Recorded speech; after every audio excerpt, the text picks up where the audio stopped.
Perfecto, confirmado entonces que se me escucha, les doy nuevamente la bienvenida. Mi nombre es Johnny Equipa, formo parte del equipo de ventas de SMC Perú y estaré a cargo de los primeros módulos de neumática. Para comenzar, les voy a explicar la metodología de este seminario. Va a haber una primera parte en la que se verá la teoría y algunos casos prácticos y al final contestaremos todas las preguntas que se generen, de tal manera de darle el tiempo necesario para preparar las preguntas. Bueno, siendo así, damos por iniciada la capacitación.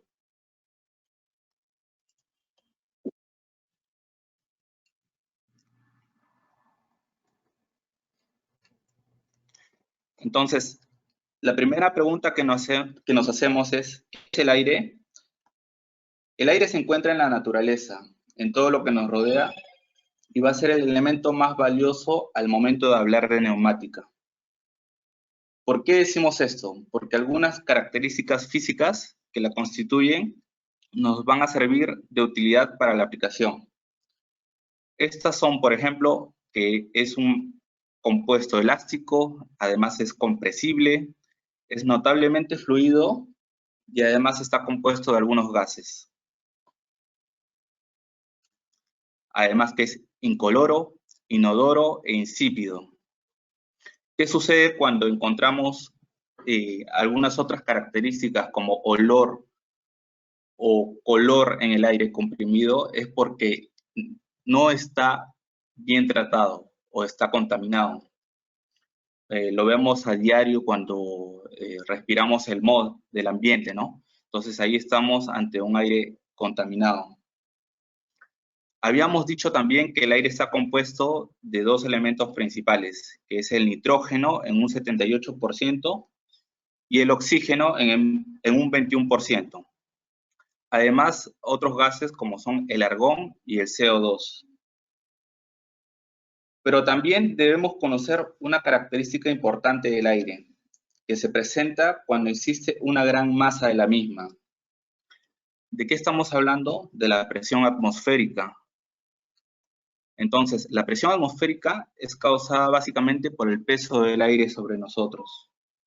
Vemos en la imagen que a nivel del mar, la presión va a ser la máxima.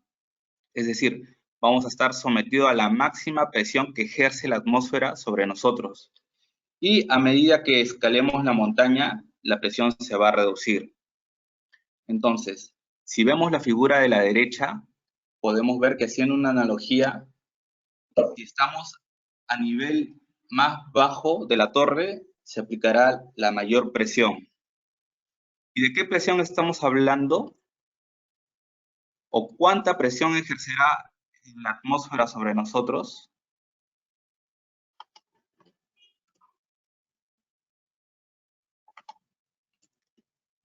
Bueno, la presión atmosférica a nivel del mar es aproximadamente de un bar, 14,69 psi, o como su nombre lo indica, una atmósfera.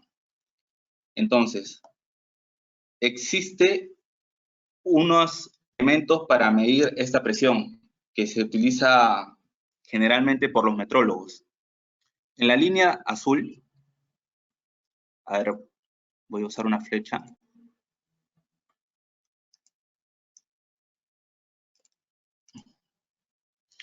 Sí, me siguen. En la línea azul podemos ver que si estamos a nivel del mar y tenemos un elemento que me pueda medir presión absoluta, podremos encontrar ahí los 14,7 psi o la atmósfera que se está aplicando. Este instrumento es generalmente usado por metrólogos o empresas que se dedican a hacer mediciones de presión o que trabajan con el clima, ¿no? Pero nosotros comúnmente trabajamos con un manómetro más sencillo, que es el de acá. Este manómetro, si ustedes se habrán dado cuenta, a la hora que lo ponen al vacío, a la intemperie, este marca 0. ¿Por qué? Porque solamente va a medir presión manométrica o presión relativa. Quiere decir que se le ha descontado toda la presión que ejerce la atmósfera para que éste pueda medir y su punto de referencia sea 0 y de ahí en adelante. Entonces, hasta aquí estamos conociendo lo que es presión absoluta y presión manométrica.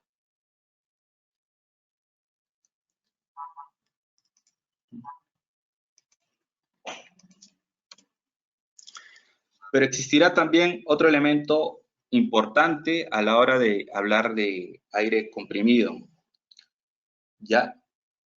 Que es la presión por debajo de los 0 bar o PSI. Esta presión por debajo de los 0 bar se va a considerar vacío.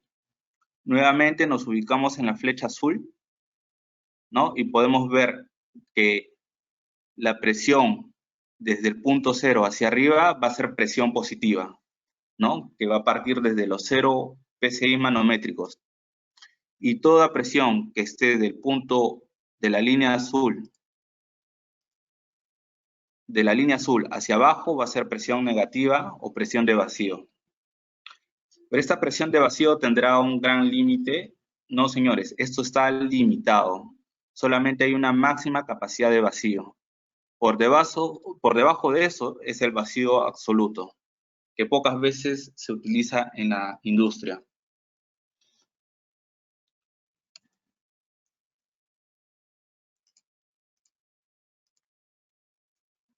Entonces, conociendo ya estos tres principios, podemos ver que tanto para las diversas ramas de la ciencia se utilizan cada una de las unidades que habíamos mencionado. Por ejemplo, en la física van a trabajar bastante con la presión absoluta. En metrología, ¿no? Van a utilizar bastante ambas, tanto la presión positiva como la negativa. Nosotros en neumática vamos a tomar como punto de referencia recién partiendo del cero manométrico hacia arriba. Y también vamos a tomar de referencia la presión de vacío para algunos cálculos o algunas aplicaciones que vamos a utilizar más adelante. Bueno, hasta aquí estamos entendiendo los principios de la presión, en qué forma se presenta en el medio ambiente y de qué manera la podemos utilizar. Ahora vamos a pasar al concepto básico de la neumática, que proviene del griego neumáticos, que significa viento. Por lo tanto, la neumática es el movimiento de algo por medio de aire comprimido. ¿Y dónde vemos la neumática en nuestra vida diaria? Algunos ejemplos como en las llantas de las bicicletas, en máquinas herramientas, en pistones de sopleteo, ¿no? Son cosas que vemos en el día a día. Pero también debemos tener presente dos conceptos fundamentales a la hora que hablamos de aire comprimido, que es el caudal y la presión. Y estos dos conceptos los vamos a detallar a continuación. El primer concepto es el de caudal de aire. Entonces, se define como el flujo real de aire por unidad de tiempo, cuyas unidades de medida son los litros por minuto o los CFMs, que son pies cúbicos por minuto. Entonces, poniendo el flujo en perspectiva, vamos a comparar el flujo de agua para entender un poco el concepto.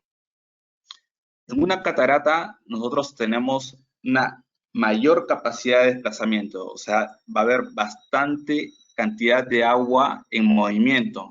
Esto quiere decir que va a existir mucho flujo. Caso contrario será el de los grifos, donde existirá menor capacidad de desplazamiento, por lo tanto, poco flujo. Entonces, si hacemos una analogía con el aire, podemos decir que a mayor diámetro de tubería, mayor será la capacidad de desplazamiento de aire. Es una lógica sencilla, pero que nos va a ayudar más adelante a entender otros conceptos.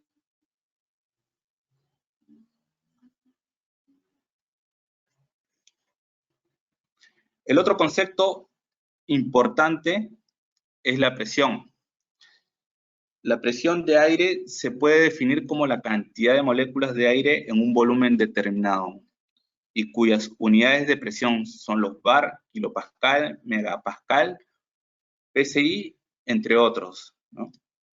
Entonces, tenemos dos ejemplos típicos en la parte inferior. En el primer ejemplo vemos que existe alta presión, ya que cada molécula tiene fuerzas externas y estas intentan empujar hacia afuera. Entonces, cuando todas estas están comprimidas y el cubículo que los contiene no tiene la capacidad de retenerlas, va a existir una alta presión. Y existe posibilidad de que el cubo inclusive pueda deformarse por una explosión interna, ¿no? Luego tenemos el otro ejemplo de baja presión, donde con menos moléculas existen menos fuerzas que trabajan juntas. Por ello la presión es baja, ¿no? Entonces, si vemos el experimento de la derecha, ¿qué le sucede al globo cuando aumenta el calor? Bueno, las moléculas comienzan a expandirse. Existe una fuerza mayor, por lo que el globo también se expande, ¿no? En la parte inferior llenamos el recipiente con agua, lo calentamos a cierta temperatura y veremos que todas las moléculas van a tender a subir y van a ocupar el espacio más blando, que es el del globo. Por lo tanto, este se va a inflar. Entonces, cuando mayor sea la presión del aire, mayor será la fuerza aplicada sobre las paredes del tanque. Por otro lado, también es cierto que si la presión del aire es baja, se aplica menos fuerza en las paredes. ¿Qué me quiere decir este concepto? Que la presión se aplica por igual en todas las paredes del tanque. Por ejemplo, tenemos aquí el tanque industrial en la mano derecha.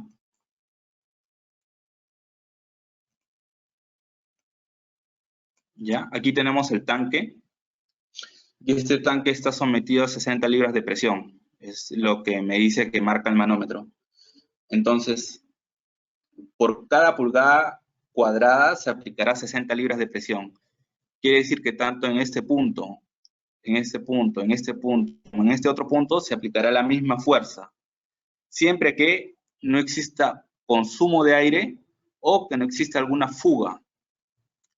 Si no nos encontramos bajo esas condiciones, entonces el tanque podrá mantener la presión constante. ¿Ya? Esa es la lógica de la presión.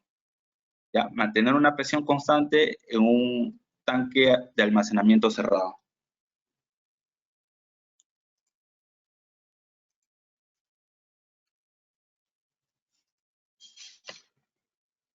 Bueno, hasta acá en esta primera parte, que ha sido bien sencilla para poder entender cómo vemos el aire en nuestro alrededor, que hemos aprendido que el aire está compuesto esencialmente de oxígeno y nitrógeno.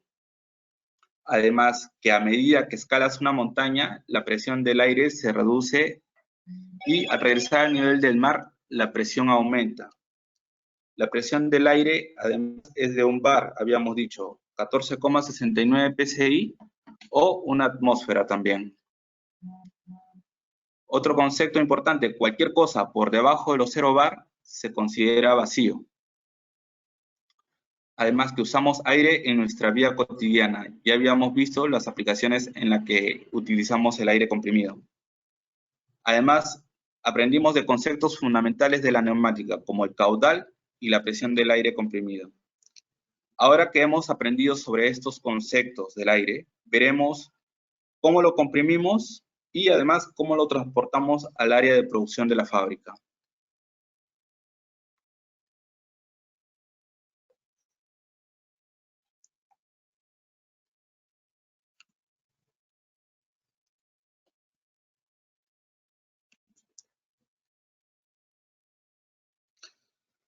En esta segunda etapa, ¿qué aprenderemos? Conoceremos en primer lugar el equipo que genera el aire comprimido.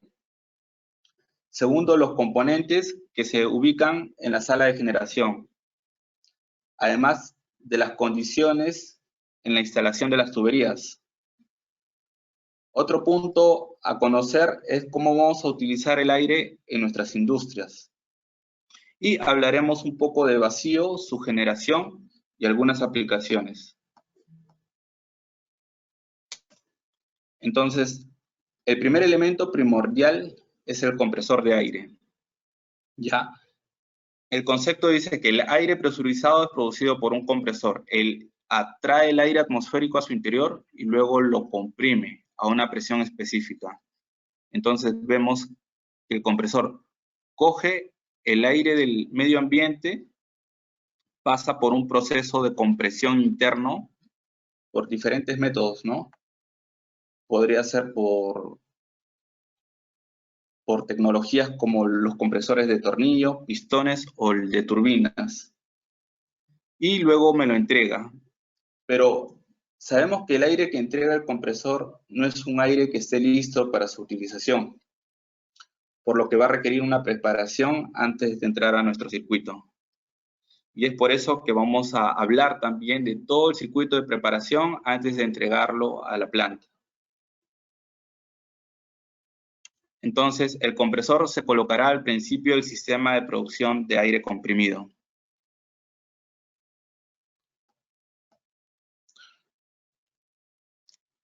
Luego, cuando comprimimos las moléculas de aire, estas generan mucho calor y es necesario enfriarlo a 40 grados.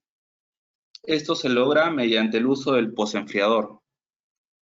La temperatura del aire, entonces, habíamos dicho que se debe reducir hasta un 40 grados. ¿Por qué? Porque es el requerimiento de los equipos que vienen más adelante para operación. Entonces, la caída de temperatura, además, produce condensación por la humedad en el aire comprimido, proveniente del compresor, ¿ya? Pero para que se hagan una idea de cómo funciona este equipo, vamos a ver un pequeño cuadro.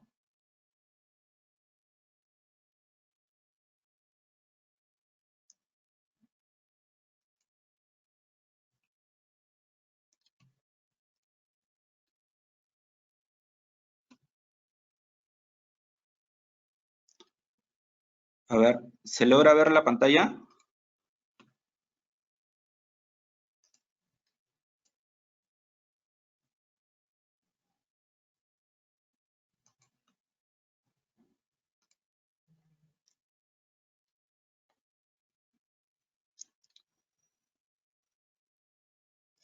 Ya, entonces, miren, ahí tenemos un posenfriador, ¿ya? Donde el aire que viene del compresor va a venir caliente, como habíamos dicho, a 100 grados de temperatura, ¿ya? Y va a pasar a través de este circuito, que es una especie de condensador. Lo que va a suceder acá es que va a tener un ventilador que va a ir enfriando el aire a medida que pase por todos los canales. Y al final me va a entregar un aire más fresco. Habíamos dicho que el aire que entrega está a 40 grados. Y además, el aire, al reducir su temperatura, separa las moléculas de vapor de agua que se encuentran en el aire y las drena por un punto donde va a empezar a expulsar el condensado, ¿no? Así trabaja básicamente un sistema de posenfriador.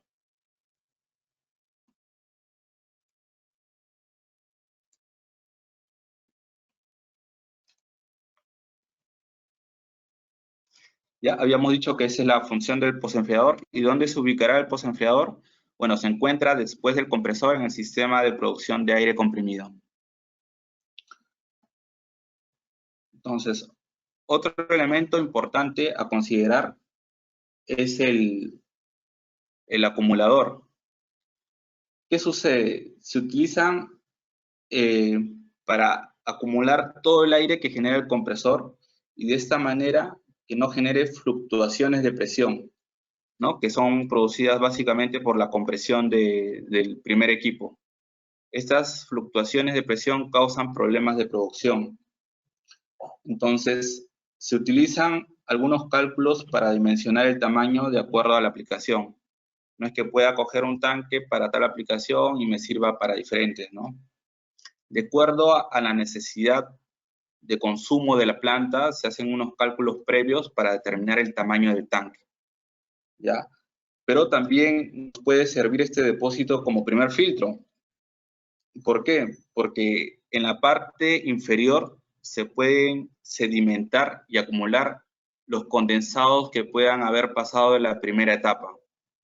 Vaya a decirse el aceite, el agua y algunas partículas, ¿no? Que luego serán expulsadas a través de unos purgadores automáticos. Entonces, por eso va a ser valioso utilizar un tanque o un depósito en la aplicación. ¿Y dónde se ubicará el tanque pulmón? Justo después del pozo enfriador y antes de la etapa de filtrado.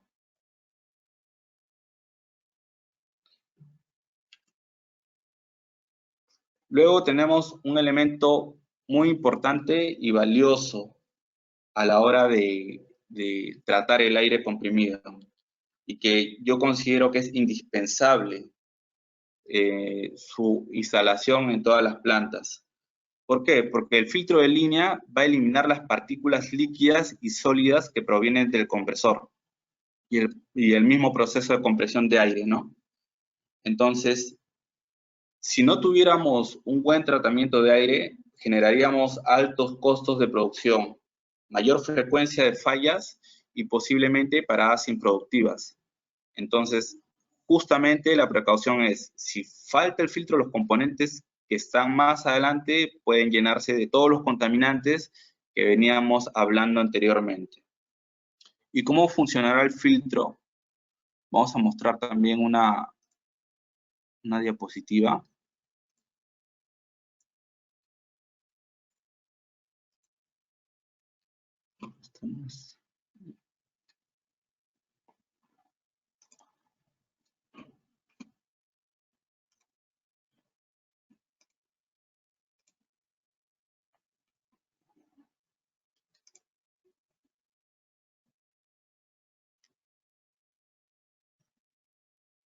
Si no me equivoco, es este de acá.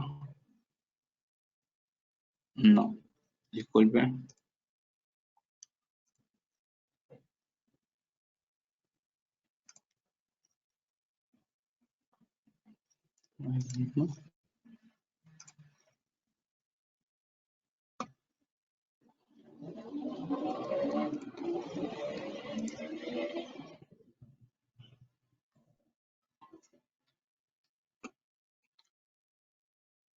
Disculpen, ¿la pueden ver ahora?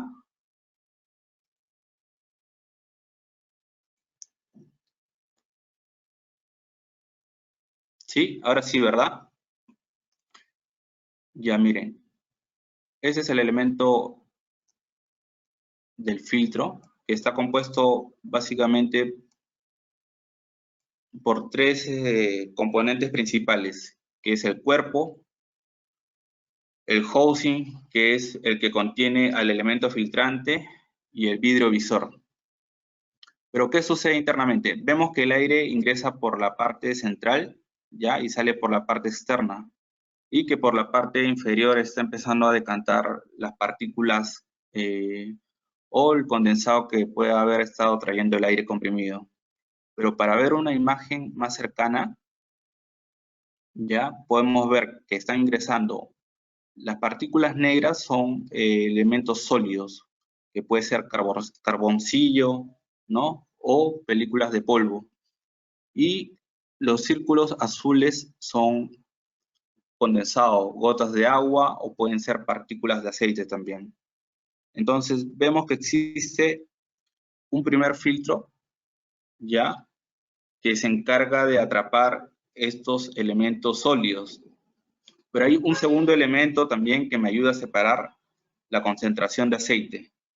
Y es valioso también tenerlo porque el aceite se comporta de diferente manera, que lo vamos a ver a continuación también.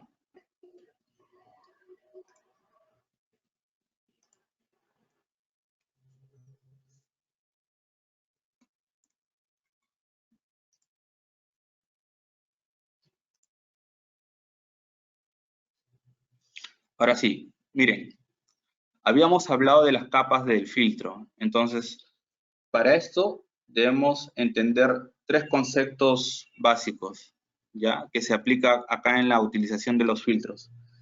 Primero es el de intersección directa. Entonces vamos a ver que es una malla. ¿Qué sucede acá? El principio de funcionamiento es muy parecido al de las zarandas de construcción, ¿no? La malla tiene un tamaño de capa que permite el paso de cierto tamaño de partículas. Dependiendo del micraje, para captar si puede ser de 5 micrones, 1 micrón, 0,01 micrón. Entonces va a ser la capa más sencilla, una simple malla que retiene partículas de acuerdo al micraje de la malla, ¿no? Ese es por intersección directa. Otro concepto importante conocerlo también es el de iniciación o colisión inicial, ¿no? En este tipo de capas, el material que se coloca es un elemento muy poroso, capaz de adherir partículas muy finas. Ustedes se habrán dado cuenta, por ejemplo, en el día a día, que algunas telas tienen la propiedad de captar pelusas, sobre todo cuando usamos camisas de color oscuro, trajes oscuros, ya vemos que se adhieren unas pelusas blancas, como si fueran unos hilos muy finos. Entonces, el principio es muy similar, a diferencia que esta capa tiene hasta 3 láminas diferentes, entrelazadas para captar la mayor parte de contaminantes. Entonces, lo que van a hacer los contaminantes es ir y chocar directamente con estas capas y se van a quedar adheridas. Es básicamente ese el principio. Y luego tenemos el principio, los dos principios anteriores eran netamente para captar partículas sólidas, pero también habíamos hablado que necesitamos capturar las partículas líquidas como el agua y el aceite. Entonces, para este caso tenemos el de dispersión por movimiento browniano. Entonces, ustedes se preguntarán, ¿y a qué te refieres con esto? Bueno, este tipo de capa va a ser la más recomendable cuando se trabaja con líquidos, ¿no? Como habíamos dicho, con el agua y el aceite, ya que el movimiento que estos realizan es muy disperso.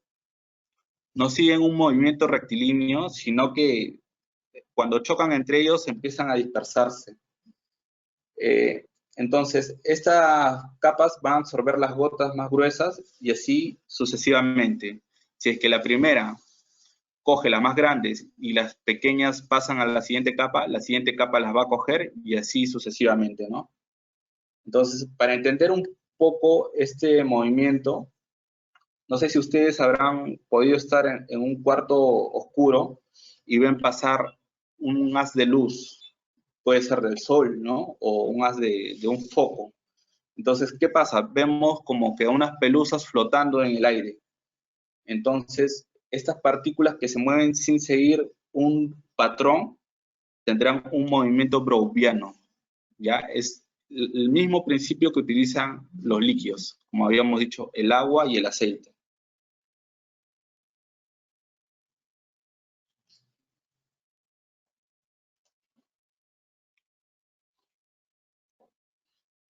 Entonces, hasta ahí hemos entendido cómo funcionan estos filtros y de acuerdo al contaminante que se encuentra en la línea, cómo podemos utilizarlo y de qué manera efectiva podemos captar todos esos contaminantes. ¿Ya? ¿Y el filtro dónde se ubicará? Se ubicará después del tanque pulmón, ya al final del circuito de producción de aire comprimido. Pero de todas maneras, a pesar de que este elemento pueda captar condensados de aire o de aceite, igual va a seguir existiendo humedad en el sistema, por lo que vamos a necesitar un equipo especializado para poder coger esta humedad. ¿Y de qué estamos hablando? Del secador de aire. Entonces, con el secador de aire vamos a poder eliminar el vapor de aire en que se encuentra en el aire comprimido. Ya, el secador, la función del secador es reducir la temperatura del aire a tal nivel que logra condensar el vapor de agua, expulsándolo posteriormente. El principio más común o el que encontramos con mayor frecuencia en el mercado es el refrigerativo, aunque también existen otras tecnologías como el de absorción o el de membrana. Entonces, para entender cómo funciona este equipo y cuál es la función que realiza en el sistema, vamos a ver también la ilustración.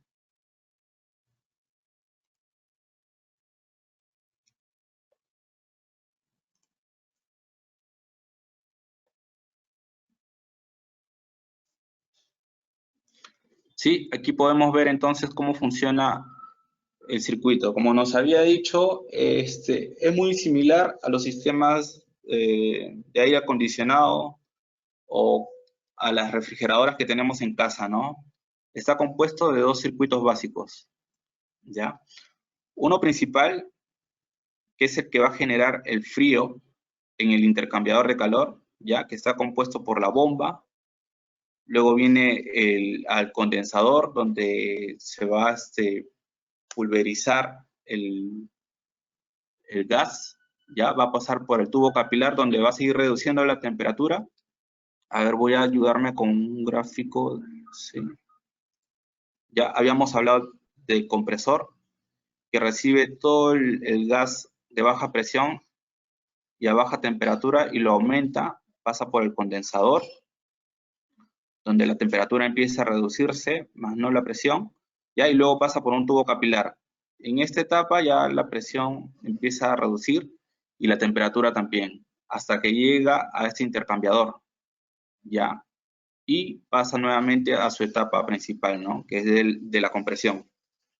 Entonces, a nosotros lo que nos interesa es la primera etapa, ¿no? Donde ingresa el aire ya a una temperatura, pasa al intercambiador, el intercambiador lo que hace es reducirle la temperatura, ya al reducir la temperatura, que va a empezar a aparecer gotas o condensado que se van a expulsar a través de un drenador y el aire va a pasar a través de la línea. Va a continuar su curso y va a seguir. Pero antes de que vaya a planta, va a pasar por el mismo intercambiador primario, el inicial, para recuperar un poco de la temperatura, ¿ya? Y para que pueda salir con una temperatura ambiente. No va a salir con la misma temperatura con la que se ha enfriado, ¿no? Sino que necesita al menos recuperar temperatura ambiente para salir al proceso. Y así es como básicamente trabaja un secador por refrigeración. ¿Ya? Y ¿dónde se va a ubicar? Justo después de los filtros y ya antes de entrar a la línea principal, a la tubería principal, ¿no? De utilización.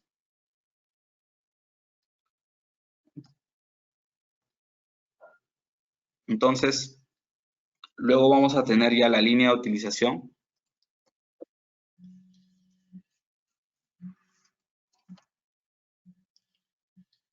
La que ingresa a la máquina, ¿ya? Y vamos a encontrar que necesitamos algunas consideraciones porque no podemos mandar el aire como está, sino que debemos tener unas consideraciones en la tubería para la instalación. Entonces vemos que para que el aire comprimido se distribuya uniformemente en toda la instalación, debemos realizar un arreglo, generalmente del tipo anillo. ¿Por qué? Porque un arreglo del tipo anillo nos asegurará que la presión se distribuya de manera uniforme y además que no habrá caída de presión. Es decir, si no conectáramos una red en forma de anillo y tendríamos una línea abierta tal vez en este punto, los únicos beneficiarios de la presión que entrega todo el sistema serían la línea 1, la línea 2 y tal vez la línea 3, más no la línea 4 y la línea 5, que estarían expuestos a la caída de presión. Entonces, por eso se recomienda hacer un anillo cerrado, de tal manera que en todo el contorno me permita tener aire presurizado a la misma condición. Ya es un principio básico.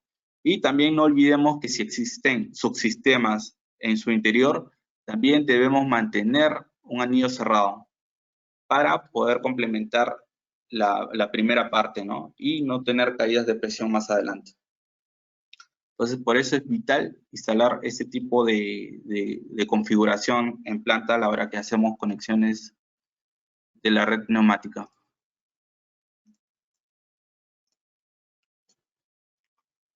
Luego, otro punto a tener en cuenta también es que la tubería debe instalarse en una pendiente de al menos menos 1%.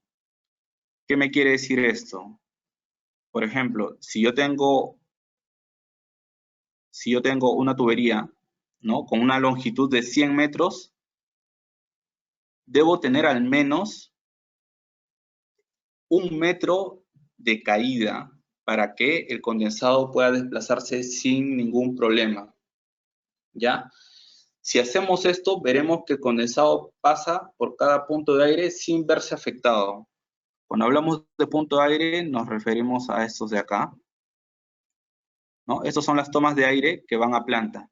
Entonces, si hacemos esta configuración para que el condensado pueda drenar fácilmente a través de la tubería, veremos que no se verá afectado el punto 1 ni el punto 2. Y al final de la tubería pondremos un purgador de tal manera que me expulse todo el condensado que se encuentre dentro de la tubería, ¿ya? De esta manera vamos a evitar también que la tubería se oxide por corrosión interna y que esto al final llegue a los equipos o a las unidades de mantenimiento y las termine dañando también, ¿ya? Por eso es importante considerar este porcentaje a la hora de hacer instalaciones de red neumática.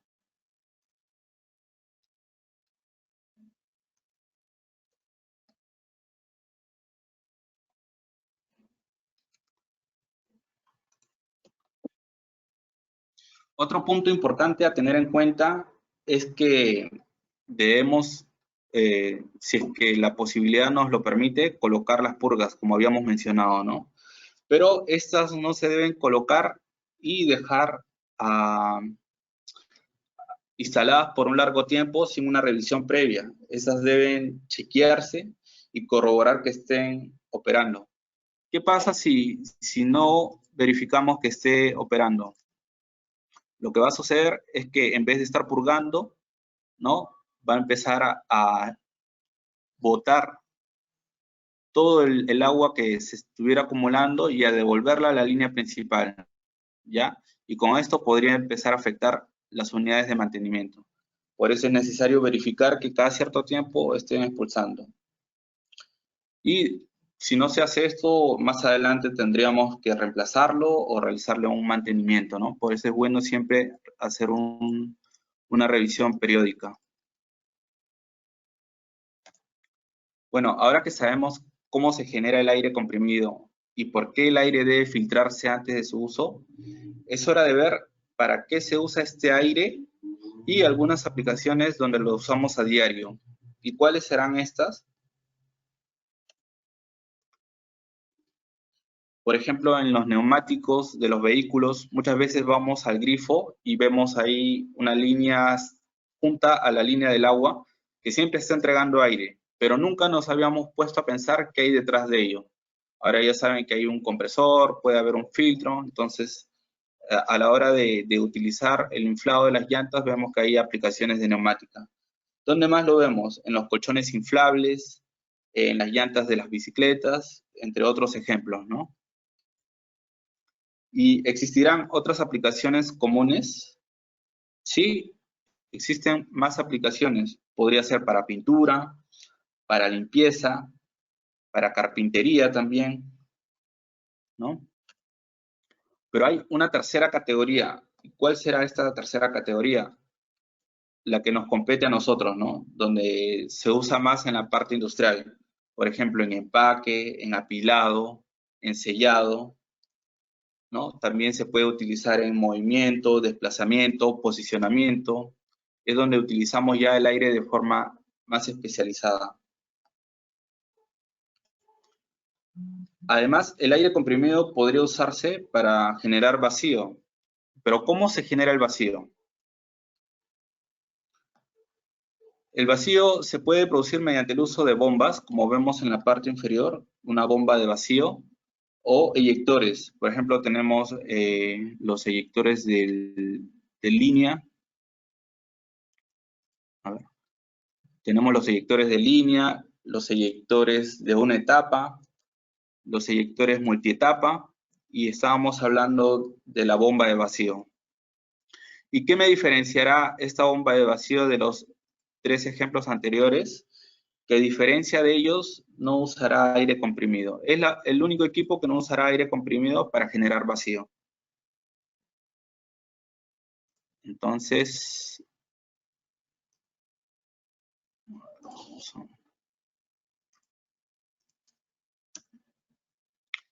Habíamos dicho que a diferencia del aire comprimido, el vacío puede usarse inmediatamente cuando se produce. Este es un beneficio, ¿no? Basta que nosotros conectemos la red de aire a un sistema de vacío para que este se active automáticamente, ¿no? Siempre y cuando tengamos el circuito correcto, como son las electroválvulas, los eyectores y todos los elementos que componen un sistema de vacío.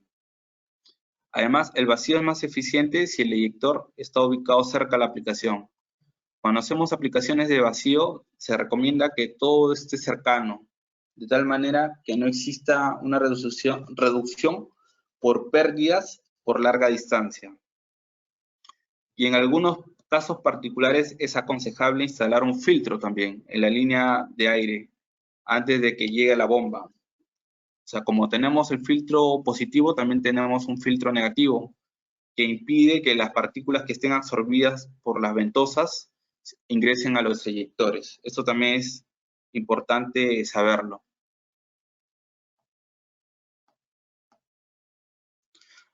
Algunos ejemplos que podemos mencionar son los siguientes. Por ejemplo, en paletizado, en encajonado. También se puede utilizar para cajas de cartón, láminas de metal u otros objetos, ¿no? Bueno, en resumen, ¿qué hemos aprendido el día de hoy? Ya que el aire presurizado es producido por un compresor, que este está ubicado al comienzo del sistema de aire comprimido, ¿ya? Y que además los componentes en orden que componen el sistema de producción son el compresor, o sea, enfriador, tanque, filtro y secador. Luego, la tubería del sistema de aire comprimido siempre debe instalarse con una gradiente negativa de al menos 1%. Esto para eliminar agua en las purgas, ¿no? Luego, el aire comprimido se usa a diario, sí, hemos visto las aplicaciones comunes que encontramos en nuestro día a día, ¿ya? Y además, el vacío se puede producir mediante el uso de bombas, eyectores Venturi y se puede usar también rápidamente. Entonces, con esto damos por finalizado el seminario de hoy, ya que va a estar compuesto de muchos más en estos días, ¿ya? Pero queríamos empezar con un concepto básico, ¿no? Para que vean de dónde viene el aire comprimido, dónde lo encontramos y cuál es su uso. Conforme pasen los días, vamos a empezar a entrar más al detalle sobre las tecnologías que se aplican en el aire comprimido y de qué manera nos pueden servir en el día a día. ¿Ya? Entonces, los dejo para ver si existe alguna pregunta por el chat o en línea. Los espero un instante.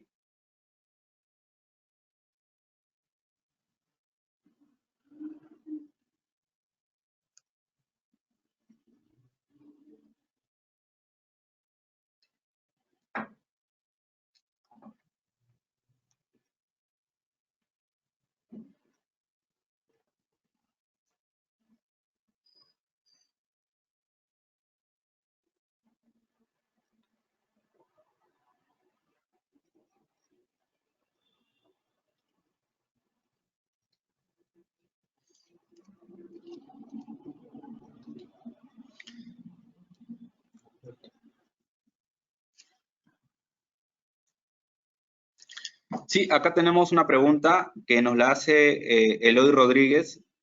Nos dice, me gustaría aportar, no en todos los casos se debe utilizar el tanque pulmón antes del sistema de filtrado, el tanque húmedo. Dependiendo del sistema, este podría ser ubicado después del tratamiento como tanque seco o inclusive como buffer. Muy buena la pregunta. Hay muchas aplicaciones donde el tanque pulmón no necesariamente tiene que ir al principio, ¿no? Sino al final. ¿Por qué? Porque nos sirve como acumulador. Y lo que queremos nosotros con el acumulador a veces es utilizarlo como sistema de disparo. Por ejemplo, en los filtros mangas necesitamos un alto caudal y presión de disparo. Por lo tanto, el tanque pulmón necesita estar muy cerca a la aplicación, ¿ya? Y previamente a eso necesita ser tratado. Por eso es importante que el tanque esté al final, ¿no? O sea, podría estar al principio, pero también podría estar al final. Y si está al final, la etapa previa tiene que ser muy bien tratada también. Deberíamos considerar que no exista tanta humedad o contaminantes en el sistema, ¿no? Muy buena pregunta, Eloy.